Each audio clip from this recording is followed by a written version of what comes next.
The laughter started the moment Elijah walked into homeroom, wearing those shoes. They were falling apart. The sole on his right sneaker flapped open, like a hungry mouth with every step. Duct tape held the left one together in silver strips. The once white canvas was gray with age and dirt. The laces knotted where they'd broken and been retied. "Yo! Check out Goodwill over here," Brandon called out, his brand-new Jordans propped up on his desk. The classroom erupted. Elijah kept his head down and walked to his seat in the back corner. He'd learned that silence made them bored faster than reactions did. His jaw clenched tight as someone kicked the back of his chair, as paper balls bounced off his shoulders, as the whispers turned his ears red. He'd been wearing these shoes for 8 months. They were the only pair he had. Nobody knew that Elijah's mother worked 3 jobs, that his little sister needed medication, that insurance wouldn't cover, that his father had left 2 years ago, taking the car and half their savings, that every dollar in their apartment went toward keeping the lights on and food on the table. Nobody knew that Elijah woke up at 5 a.m. to deliver newspapers before school, that he tutored kids in a library for $5 an hour, that he'd been saving for new shoes, but his sister got sick and the emergency room didn't care about sneakers. They just saw the shoes, and they made sure he never forgot them. "Nice kicks, broke boy," Tasha sneered as he walked past in the cafeteria. Salvation Army called. "They want their trash back," someone shouted during gym class. Every day, a new joke. Every day, another humiliation. Elijah took it all without a word, his face a mask, his fists buried deep in his pockets. But his eyes burned. When Principal Harris announced the annual sports day competition, Brandon immediately started talking trash.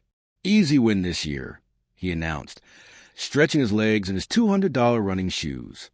Unless Elijah's shoes fall apart at the starting line. Actually, that'd be hilarious. Someone film it. The 100-meter dash was the main event. Winner got a trophy, their name on the school record board, and bragging rights for the entire year. Brandon had won last year.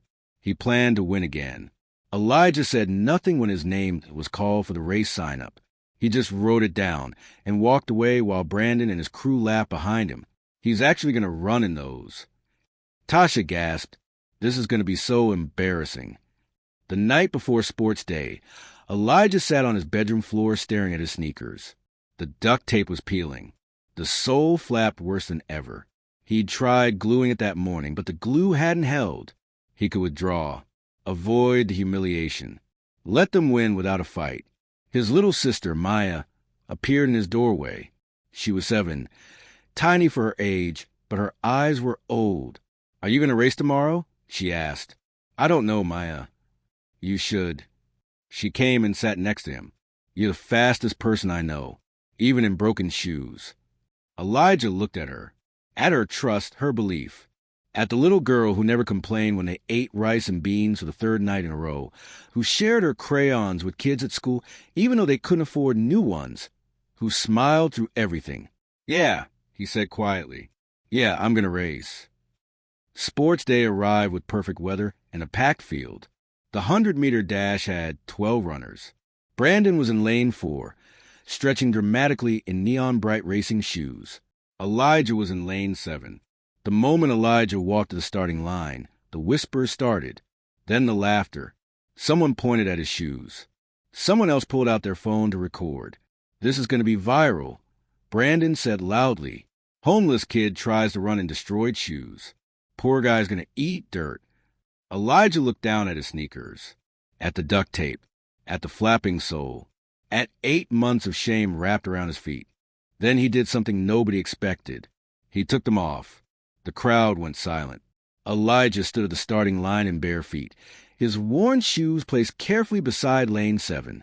His jaw was set, his eyes forward, his body coiled like a spring.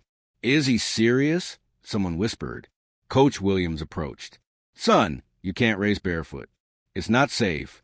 "It's safer than racing in those," Elijah said quietly, nodding at his broken sneakers. "I'm running, without shoes." Something in his voice made Coach Williams step back. The referee looked uncertain, but finally nodded. The rules didn't technically forbid it. Brandon laughed. Now I've seen everything. This is going to be even better. The runners took their positions. Elijah's bare feet pressed against a warm track. He felt every pebble, every groove. He felt the ground beneath him in a way he never had before.